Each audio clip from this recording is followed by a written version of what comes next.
Oh bah mince alors, encore un blessé côté Paris Saint-Germain. En effet, Bradley Barcola est incertain pour le classique face à l'OM demain. L'ailier a ressenti une légère douleur musculaire à l'entraînement ce samedi. Barcola, si j'étais toi, ne prends aucun risque. Repose-toi, prends ton week-end tranquille. Ça sert à rien de forcer si t'as mal. En plus de Barcola, il y a déjà Joe Neves, Ousmane Dembélé, Désiré Doué et Lucas Beraldo qui vont louper le classique. Et là, je vois quoi? Que le match pourrait être reporté pour cause de pluie. Je vous le dis moi, on reporte rien du tout. Comme par hasard, le Paris Saint-Germain est réduit et genre ouais, on va peut-être reporter le match.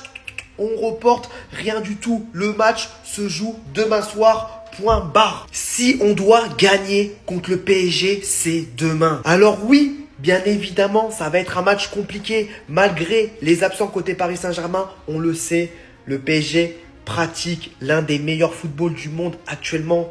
Donc oui, ça va être compliqué tout de même. Mais si l'Olympique de Marseille joue le même football que face à Madrid, je peux vous garantir qu'on peut aller chercher un résultat demain.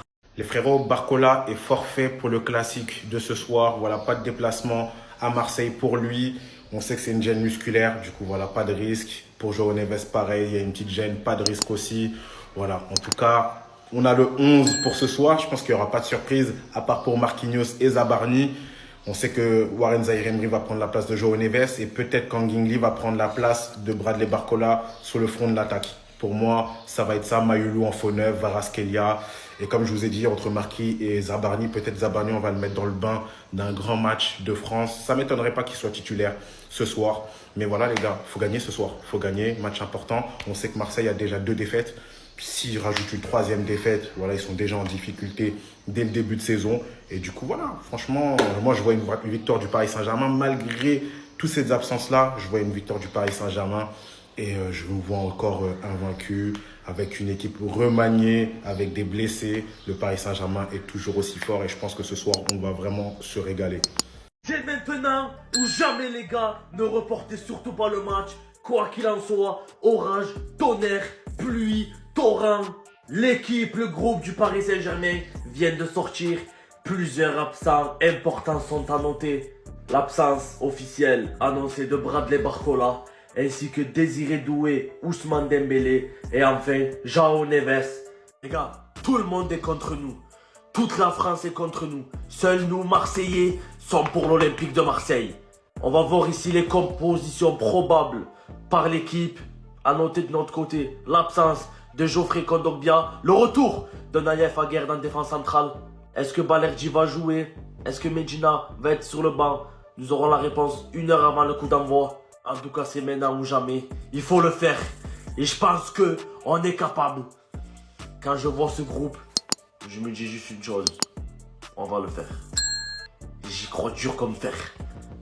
Après toute la fitna qui a essayé d'être créée entre Hakimi et le Paris Saint-Germain, les choses sérieuses ont repris, c'est-à-dire la saison du Paris Saint-Germain. Et forcément, vu que Kimpembe, qui était le vice-capitaine, et Donnarumma, qui était le 4e capitaine du Paris Saint-Germain, ont tous les deux quitté le club, il fallait bien que l'effectif professionnel refasse des votes pour élire ses nouveaux capitaines. Et pour la 5e saison de suite, Marquinhos va donc rester le capitaine du Paris Saint-Germain. Et cette fois-ci, c'est désormais officiel, le vice-capitaine du club n'est nul autre qu'Achraf Hakimi. Promu donc à la 2e place lorsque Marquinhos quittera le club dans quelques saisons, il deviendra donc officiellement le capitaine du Paris Saint-Germain. Ce n'est donc plus qu'une question de temps avant qu'Achraf Hakimi ne soit officiellement le capitaine du PSG. Quand on me dit qu'un joueur est maltraité, je pense plutôt à Chancel Mbemba, qui en est arrivé aujourd'hui à porter plainte contre l'Olympique de Marseille. Mais bizarrement, j'arrive pas à penser à un joueur comme Achraf Hakimi, qui donc devient le vice-capitaine du PSG. À la 3e position, et c'est totalement naturel, on retrouve Vitinha, qui donc portera sûrement le brassard cette saison, puisqu'il prend la 3e place du podium. Et à la 4e place, donc, il fait son entrée dans le top. Il n'a encore jamais porté le brassard du PSG,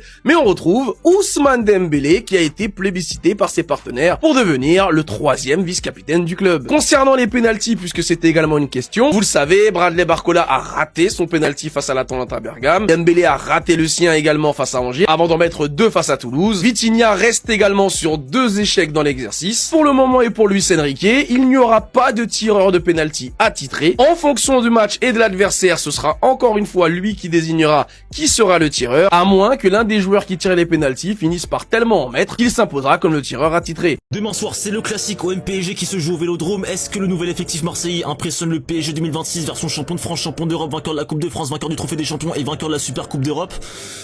Eh bien pas du tout. On a demandé à Luis Enrique, l'antagoniste, que ça lui fait de jouer au Vélodrome demain soir. Il a répondu: ça fait plaisir de voir comment on va calmer un stade.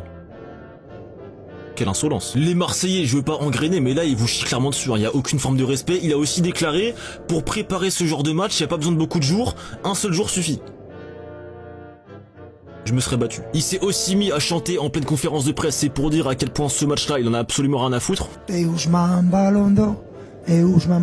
Alors que João Neves, Dembélé et Désiré Doué sont blessés, aucun stress du côté du PSG, tout le monde est convaincu qu'on va passer une excellente soirée, sauf si évidemment le match est reporté à cause des orages, ce qui est fort dommage parce que j'aurais bien assisté à une purge avant de célébrer le ballon d'or de Dembélé lundi soir. Mais bon, on fait ce qu'on peut. Parce que ouais, le ballon d'or de Dembouz est quasiment assuré, t'as Luis Enrique qui s'est mis à chanter pour lui en interview, t'as Hansi Flick, le coach du Barça, qui a déclaré indirectement que Lamine Yamal ne le prendrait pas cette année, mais un jour peut-être, donc ça sent bon cette histoire. Le PSG va finir invaincu, le PSG va finir invaincu les frères, prenez-moi pour un fou, on va perdre 0 match ici. On va perdre 0 match ici. Je dis pas qu'on va tous les gagner, hein. Je ne dis pas qu'on va tous les gagner, par contre on n'en perdra aucun les gars. On a déjà tapé l'Atalanta, c'est un bon début, mais c'est clairement pas le plus gros de la poule, on va pas se mentir. Moi je vous le dis, Tottenham on gagne, Leverkusen on gagne, Sporting on gagne, Bilbao on gagne.